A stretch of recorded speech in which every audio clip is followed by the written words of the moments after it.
दोस्तों, आज हम थ्रोन ऑफ स्टील की न्यू ट्रेलर 45 को एक्सप्लेन करने वाले हैं, इसलिए आप वीडियो को लास्ट तक जरूर देखिएगा। हमारा एपिसोड स्टार्ट होते ही हम सबसे पहले देखते हैं ली सिन को, और हम देखते हैं उसके हाथ में एक फायर बॉल होता है और उसमें टाइम चल रहा था। और ये देखकर ली सिन मास्टर से पूछती है कि इस फायर बॉल को क्या करना है। ये सुनकर मास्टर ली सिन के साथ साथ वहाँ पर जितने भी मेंबर्स होते हैं उन सभी को एक एक टाइम फायर बॉल दे देते हैं और उनसे कहते हैं कि आप सभी में से किसी की भी टाइम फायर बॉल का टाइम कंप्लीट हो जाता है तो उसको सीधे ही पर्पल फायर मिरर परमिशन के पास जाना होगा और उससे अपनी कल्टीवेशन और एनर्जी को अब्सॉर्ब करना होगा, जिसके बाद में पर्पल फायर मिरर जो चीज होती है वो तुम्हें आगे जो कुछ भी स्वॉर्ड परमिशन में होने वाला है उसकी सारी डिटेल्स के बारे में बताएगी। अब मास्टर की बातों को सुनकर हाओ चेन को ऐसा लग रहा था कि काफी मुश्किलों के बाद उसके पास अब स्वॉर्ड ऑफ मिरेकल आई है और अगर कोई भी गलती हुई तो हो सकता है उसकी पर्पल मिरर फायर परमिशन में उसकी वो स्वॉर्ड ऑफ मिरेकल गायब हो जाएगी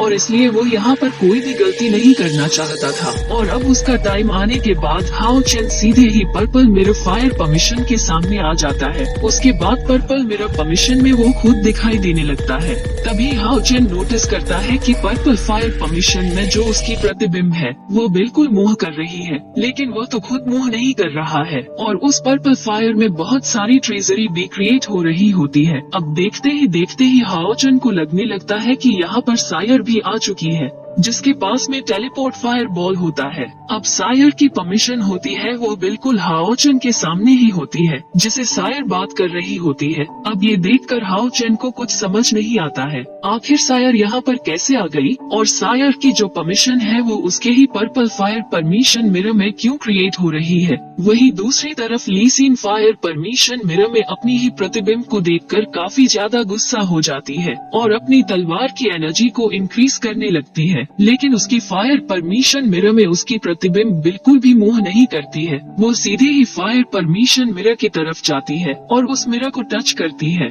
मिरर के दूसरी तरफ जो ली सिन के प्रतिबिंब होती है वो रियल ली सिन से बात करने लगती है और ये देखकर ली सिन को कुछ भी समझ में नहीं आता है आखिर कैसे उसकी प्रतिबिंब उसके साथ बात कर सकती है। तभी वहाँ पर एक पोर्टल क्रिएट होता है जिसमें से मास्टर निकल कर आते हैं और आते ही हाओ चेन से पूछते हैं कि क्या तुमने पर्पल फायर मिरर परमिशन को कंप्लीट कर लिया है। इस पर हाओ चेन मास्टर से कहता है कि हाँ मैंने कंप्लीट कर लिया है, लेकिन अभी भी काफी मेंबर्स बचे हुए हैं। अगर आप भी चाहे तो पर्पल फायर मिरर परमिशन को कंप्लीट कर सकते हैं। इसके बाद हम देखते हैं कि मास्टर बैटलफील्ड में हीट परमिशन का इस्तेमाल करते हुए आसपास की एरिया में एक पावरफुल शील्ड को क्रिएट करते हैं, जिसके बाद हमें दिखाते हैं मास्टर की बचपन की लाइफ को। और इतना कहते ही आज का हमारा ट्रेलर यहीं पर कंप्लीट हो जाता है। अगर आपको मेरी एक्सप्लेनेशन अच्छी लगे हो तो वीडियो को लाइक करके चैनल को सब्सक्राइब जरूर कर लेना।